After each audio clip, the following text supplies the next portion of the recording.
Amém. Uma boa noite, a graça e a paz de Jesus a todos e todas. Inclusive a você que não está aqui agora, está em algum outro dia, algum outro lugar, algum outro momento, que a boa mão de Deus alcance você também. Eu quero lhes falar hoje à noite sobre salvação. Meu ponto de partida é a pergunta dos discípulos a Jesus: quem pode ser salvo? E dessa pergunta eu busquei discernir pela palavra de Deus e pelas palavras de Jesus o que é ser salvo. O que é a salvação? Quando os discípulos perguntam a Jesus quem pode ser salvo, por trás dessa pergunta existe uma pressuposição de que se sabe o que é a salvação. O que é ser salvo? Mas é só uma pressuposição. Essa pergunta dos discípulos, quem pode ser salvo?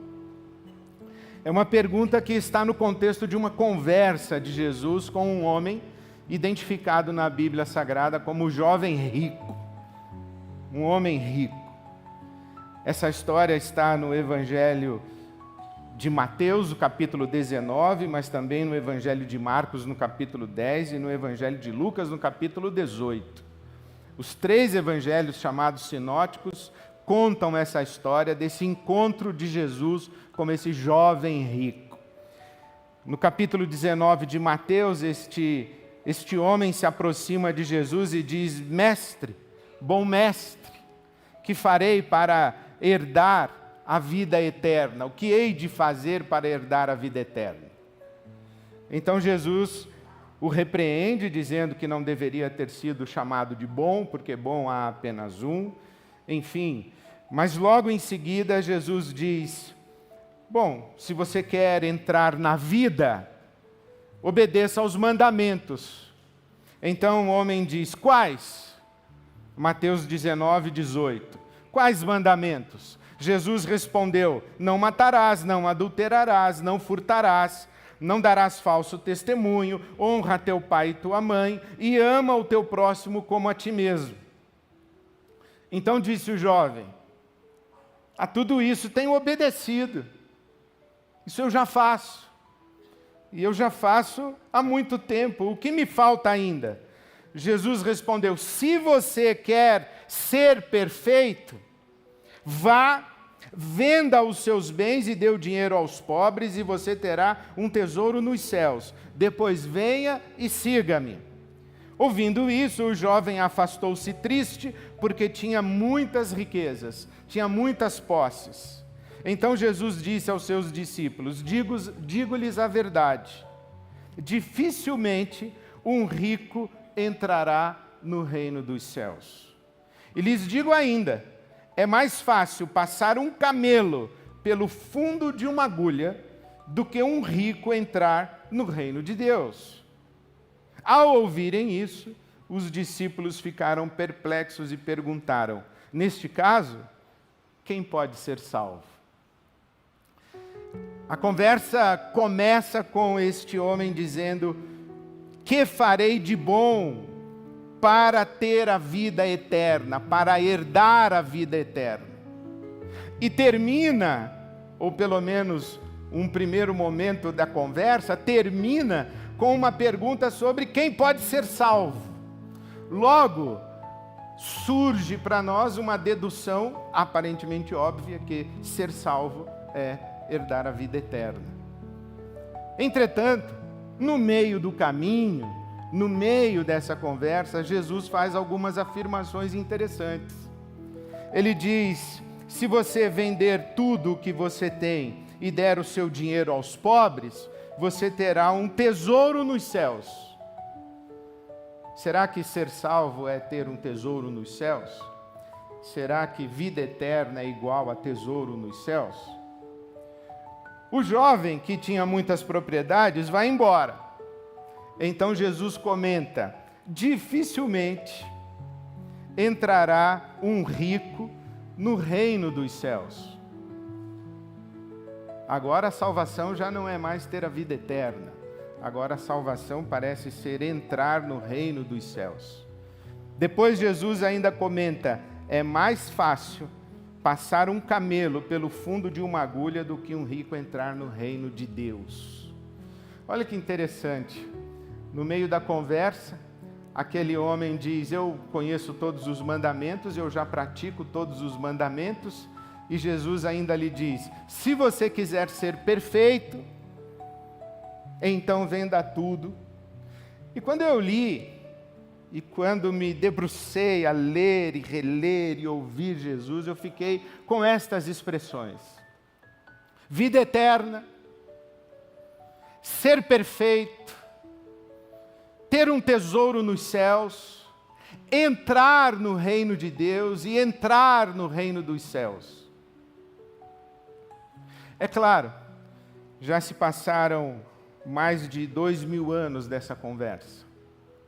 Depois disso já aconteceu muita coisa, inclusive depois dessa conversa Jesus morreu, ressuscitou ao terceiro dia, foi levado aos céus, derramou o Espírito Santo sobre toda a carne, visitou na estrada a caminho de Damasco um homem chamado Saulo de Tarso.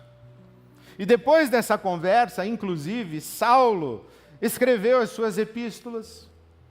E depois das epístolas de Saulo, o evangelho, ou o cristianismo, ou a cristandade se espalhou. E depois disso, da cristandade espalhada, um imperador romano se converteu. Já estamos lá no ano 300 e pouco da era cristã. Depois disso, o cristianismo se torna a religião oficial do Império Romano. E vai se expandindo, se espalhando, vai ganhando força, vai ganhando potência. A Igreja de Jesus Cristo se torna um poderosíssimo aparato político, social, cultural, religioso, econômico, financeiro. Esse movimento de Jesus, olha, os seguidores de Jesus que ouviram Jesus dizendo a este jovem: vende tudo que você tem, dê aos pobres e venha me seguir. Depois de Jesus ter dito a este jovem: é muito difícil um rico entrar no reino dos céus, justamente os seguidores de Jesus se tornam uma multidão incontável debaixo de uma instituição poderosíssima e riquíssima, a ponto de deixar-se carcomer nas suas entranhas pelo amor ao dinheiro e chegar inclusive a vender em troca de moedas salvação, céu, saída do inferno, ou melhor, saída do purgatório, em troca de moedas. Depois disso, inclusive, desse disparate, você sabe que apareceu na história, pelo menos do cristianismo ocidental, um sujeito chamado João Calvino, outro sujeito chamado Martinho Lutero, e outros tantos dos seus discípulos, que construíram a ideia de salvação como ir para o céu depois da morte.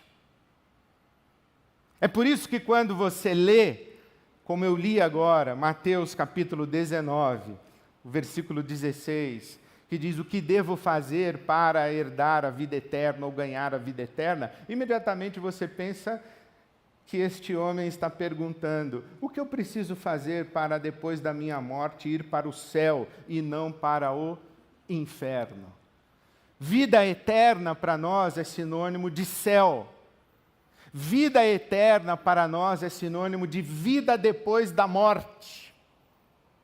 Ser salvo para nós, de nossa tradição cristã ocidental, 2000 anos depois dessa conversa, salvação para nós é aceitar a Jesus como Salvador para, em morrendo, escapar da condenação do inferno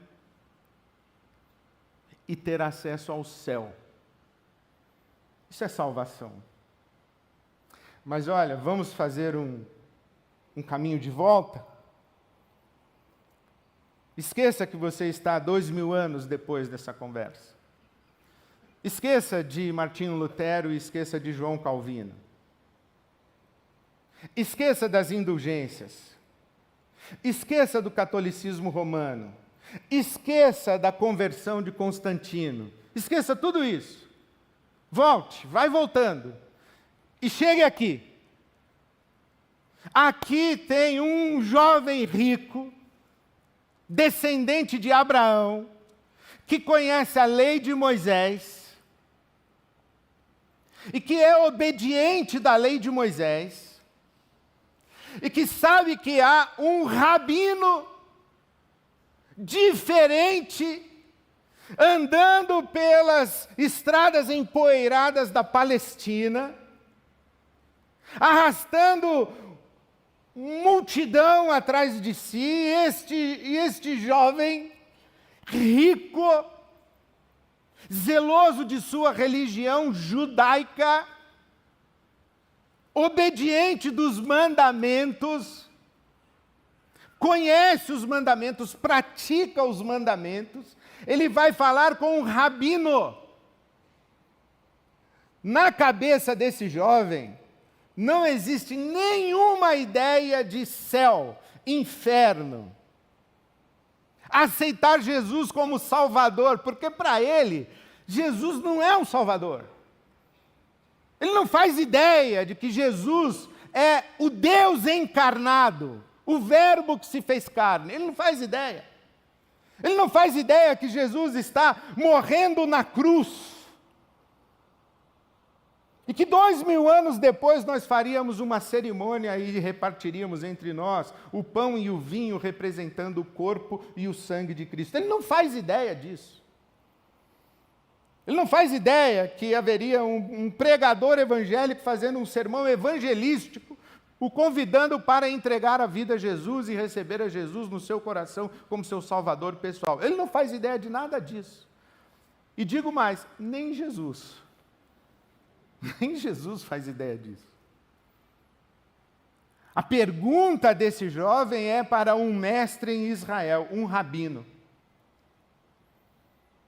E quando se fala em vida eterna, quando se fala em reino de Deus, reino dos céus, o que está se falando é a respeito do reino messiânico. O reino estabelecido pelo Messias. Um rei semelhante ao rei Davi. Lembra como Jesus entra em Jerusalém? Hosana ao filho de Davi. O que esse jovem tem em mente é que o Messias vai estabelecer um reino e o governo de Deus há de se estabelecer, e ele diz: o que eu preciso fazer para participar do mundo governado pelo Messias? O que eu preciso fazer? E Jesus diz: bom, você já sabe. Você não é descendência de Abraão, você não conhece a lei de Moisés, você não conhece o pacto que Deus celebrou com a descendência de Abraão? Você não conhece os mandamentos? Então, é isso. Foi isso que Moisés ensinou para você? Ele diz: mas isso eu já faço. Eu já faço e sou rico. Eu sou obediente e sou próspero. Aqui, se você quer ser perfeito, versículo 21, se nós estivéssemos lendo esse texto na língua hebraica, não em português ou na língua grega, se você quer ser um tzadik, você realmente quer ser um justo, O sadique é o justo, que pratica a sedaká, a lei, que anda no caminho da justiça. Que anda no caminho da justiça. Por exemplo, se você abre a sua Bíblia no livro de Jó, o primeiro versículo do livro de Jó é um testemunho de Deus dizendo que Jó é um homem justo, é um sadique, é um praticante da justiça do reino de Deus. Lembra quando Jesus disse: busquem em primeiro lugar o reino de Deus e a sua justiça? Então, Jesus está dizendo: você segue os mandamentos, obedece os mandamentos, mas você quer realmente ser um justo de verdade? Você quer realmente ser um sadique? Você quer realmente andar no caminho da justiça? Então, vende tudo que você tem, dê aos pobres e venha me seguir. Essa é uma conversa de um judeu com um rabino judeu. Não é uma conversa de uma pessoa no século XX com Jesus Cristo morto, crucificado e ressurreto. Não é uma conversa que acontece no gabinete de um pastor evangélico. É uma conversa de um judeu com um rabino judeu. O que acontece com esse jovem? Como assim deixar tudo para seguir a Jesus? Vender tudo e seguir a Jesus? Diz a Bíblia Sagrada que ele, porque tinha muitas posses, afastou-se triste. Versículo 22. E Jesus diz, está vendo? Mais um que ama o dinheiro. Mais um que não participa do reino de Deus porque ama o dinheiro. Mais um que não pode fazer o caminho da justiça porque ama o dinheiro. Mais um que não pode participar do mundo governado por Deus porque ama o dinheiro. Mais um que não está salvo porque ama o dinheiro. Quase que Jesus poderia ter dito aos seus discípulos: eu já não disse a vocês que não é possível servir a dois senhores? Não é possível servir a Deus e a Mamon? Já não disse a vocês? Então, mais um que escolheu Mamon em vez de fazer o caminho da justiça, seguindo o Messias no reino de Deus, para o mundo governado por Deus, para o reino dos céus. Mais um. Essa história, esse infeliz incidente, tem um paralelo. Tem um paralelo no Evangelho de Lucas. No Evangelho de Lucas, capítulo 16, o versículo 13 é o correspondente de Mateus, capítulo 6, versículo 24. Jesus diz: nenhum servo pode servir a dois senhores, pois odiará um e amará outro. Ou se dedicará a um e desprezará o outro. Vocês não podem servir a Deus e ao dinheiro. Não podem servir a Deus e a Mamon. Versículo 14 de Lucas 16. Os fariseus. Quem eram os fariseus? Eram os zelosos da lei. Os que obedeciam à lei. Os que eram praticantes rigorosos da religião de Israel. Os fariseus, versículo 14 de Lucas 16, que amavam o dinheiro. Jesus disse: você não pode servir a Deus e ao dinheiro. Os fariseus que amavam o dinheiro ouviam tudo isso e zombavam de Jesus. É como se Jesus, diante daquele jovem, dissesse: mais um que ama o dinheiro e não consegue seguir o caminho da justiça do reino de Deus, não consegue participar de um mundo governado por Deus. Porque não dá para a gente viver no mundo governado por Deus amando o dinheiro. E aí Jesus faz a sua célebre afirmação do camelo passar pelo buraco de uma agulha. Muitos intérpretes, a maioria praticamente, fica discutindo o que é a tal agulha. Se é uma porta que existe nos muros de Jerusalém, e alguns dizem que era uma porta que passava por debaixo dos muros e que um camelo não conseguiria passar ali, que aquela porta chamava agulha. Porém, não há evidência de que exista essa porta chamada agulha em Jerusalém. Outros dizem que é uma pequena rachadura nas muralhas de Jerusalém, por onde os arqueiros em guerra lançavam suas flechas combatendo os exércitos inimigos que tentavam invadir Jerusalém, mas era uma fresta muito estreitinha.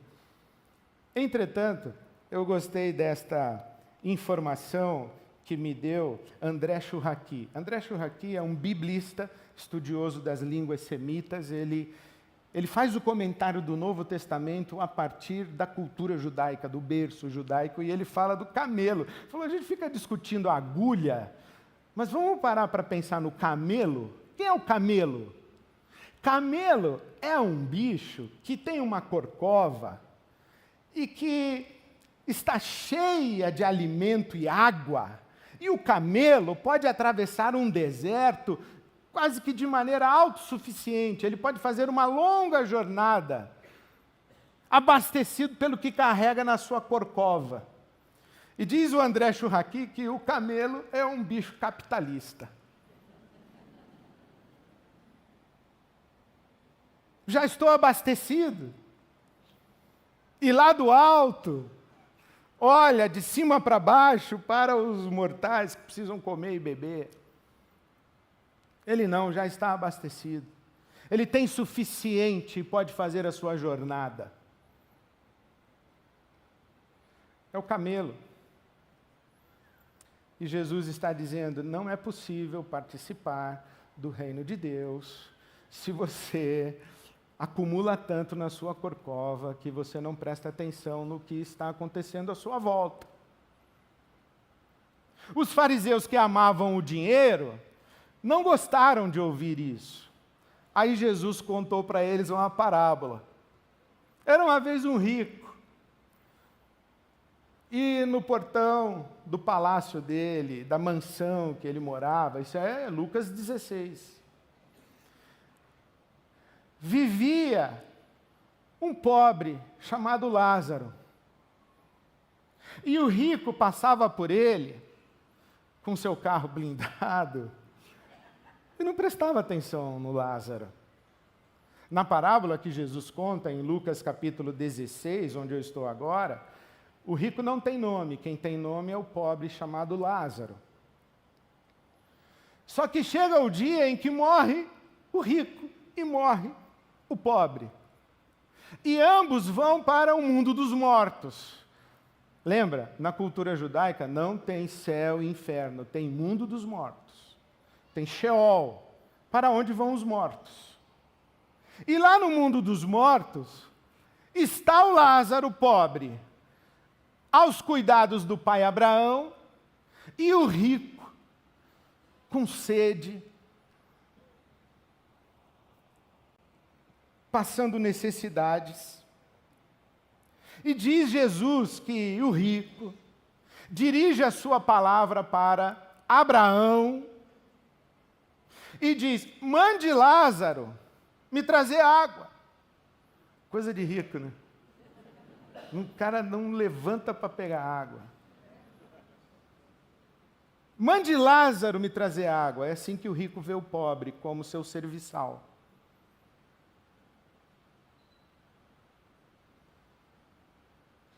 Mande Lázaro me trazer água. E Abraão diz, não. Então mande-o avisar aos meus irmãos que o negócio é sério. Para os meus irmãos prestarem atenção nos pobres lá, porque deu ruim para mim, eu espero que não dê ruim para eles. Então mande o Lázaro lá avisar. Novamente, né? Mande o Lázaro lá.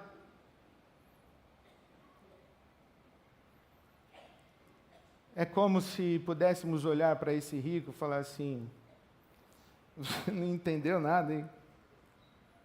Você ainda continua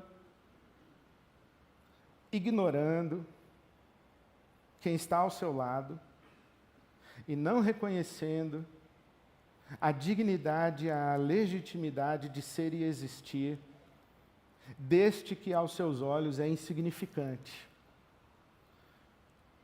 Porque você acha que você é um abençoado de Deus.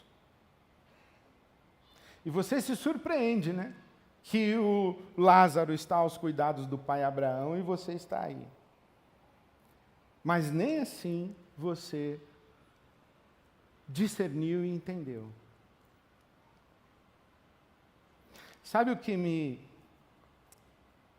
escandaliza nessas histórias de Jesus? É que eu a leio a partir, agora sim, 2000 anos depois. E eu leio essas histórias desse nosso lugar de privilégios.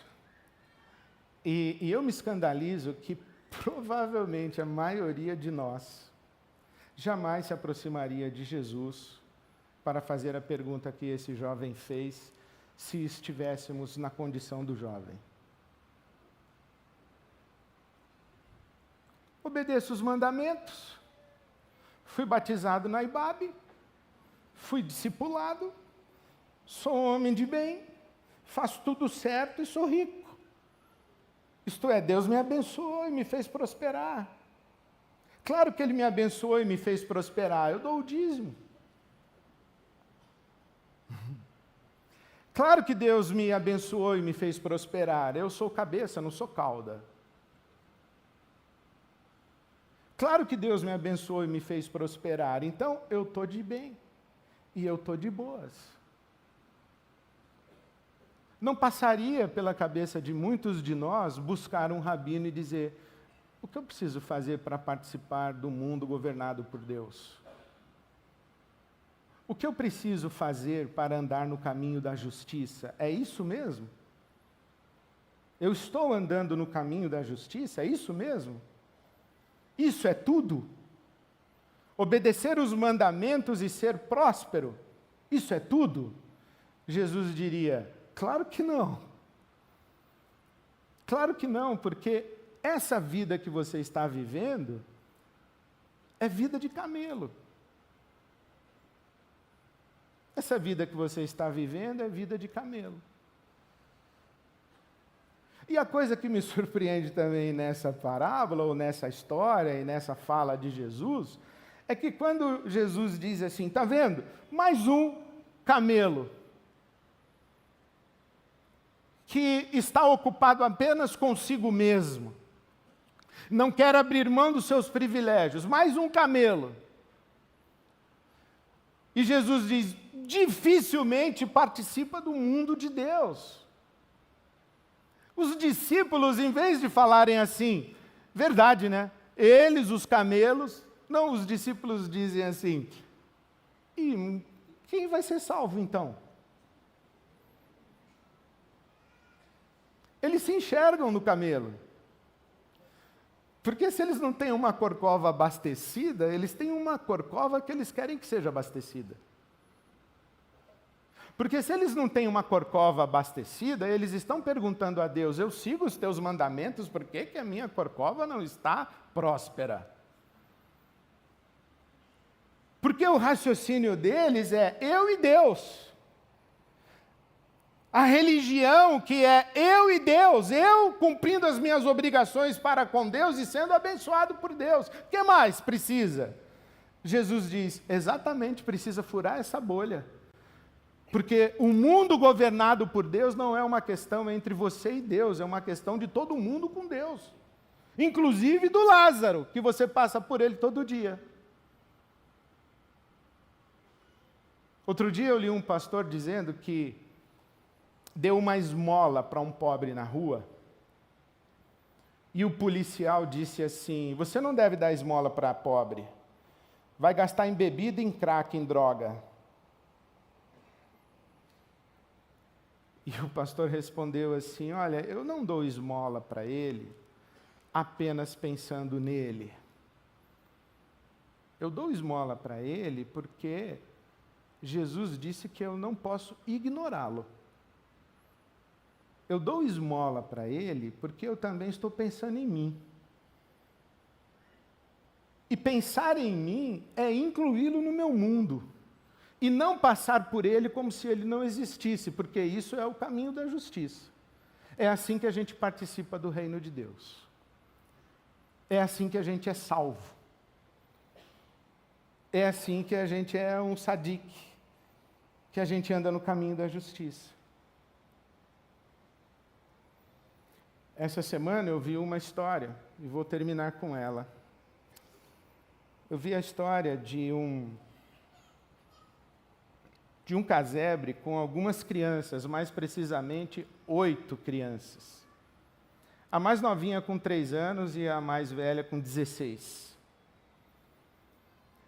Ali na fronteira daquele terreno onde havia o casebre, tinha um sítio, grande, bonito, rico.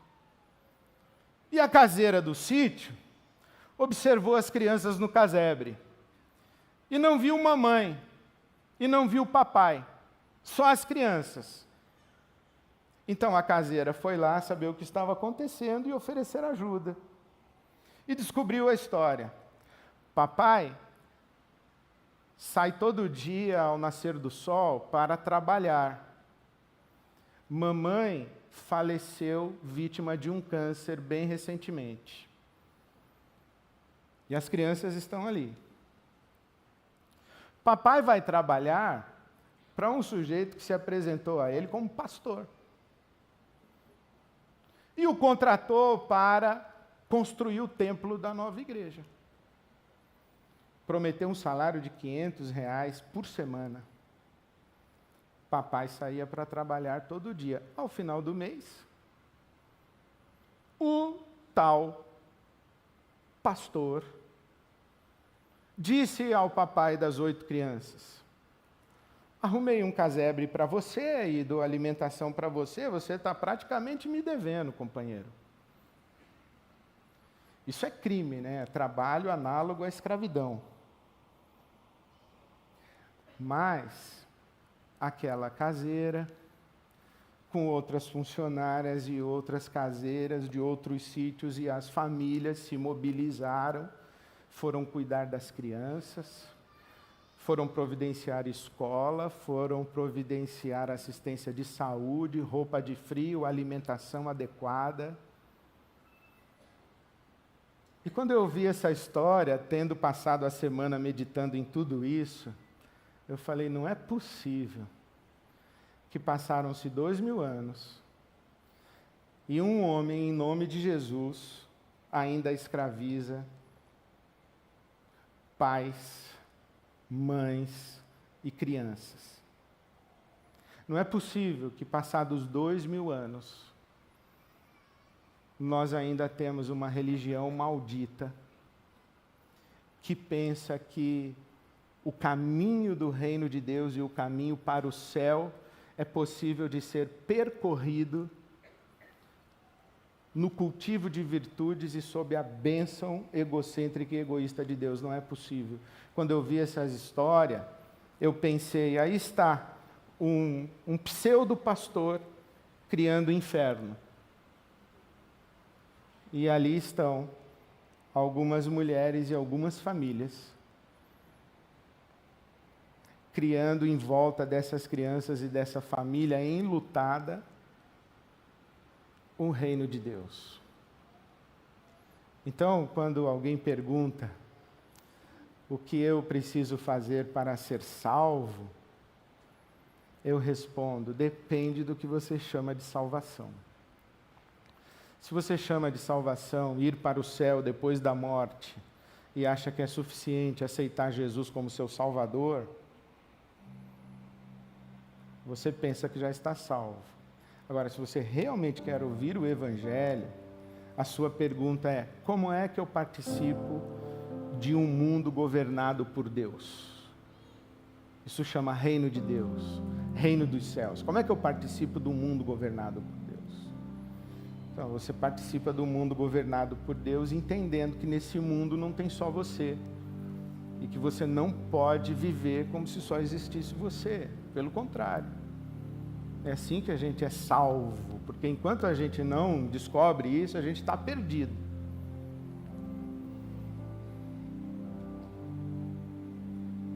Nesse mundo governado por Deus, não tem lugar para a solidão. Essa semana eu li uma expressão que veio fundo na minha alma. É um ditado da igreja cristã ortodoxa do Oriente. Um cristão não é cristão.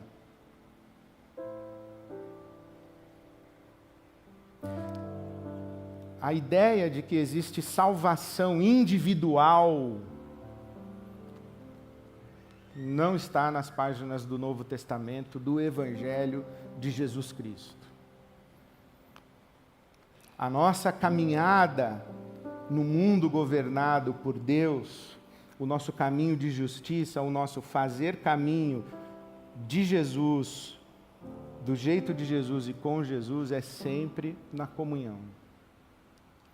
E sabe uma coisa que a gente aprende aqui, é que onde existe generosidade, solidariedade, partilha, atenção aos necessitados, não existe solidão. Onde existe preocupação com o próximo, ninguém está sozinho. Quem está sozinho? Quem passa a vida preocupado consigo mesmo, consigo mesmo. O caminho de Jesus, do jeito de Jesus, com Jesus, não é caminho de camelo. Eu não sei qual é o bicho que mais reparte coisa. Não sei. Mas não é camelo. Então, meu irmão, minha irmã, nós cantamos aqui na nossa celebração: eis o meu sorriso, eis o meu pesar, eis a minha entrega. Então, tem mais coisa para a gente entregar. E quando a gente grita, reina sobre mim, reina sobre o meu viver, reina sobre o meu ser, tem a ver com isso. Mata o camelo que há em mim, para que eu ande nesse caminho de justiça. Abala o chão da vã tradição, restaura a essência da religião. Sabe o que a palavra de Deus diz? Que a religião que Deus abençoa é cuidar do órfão e da viúva. Essa é a verdadeira religião. Então eu queria convidar você a orar novamente.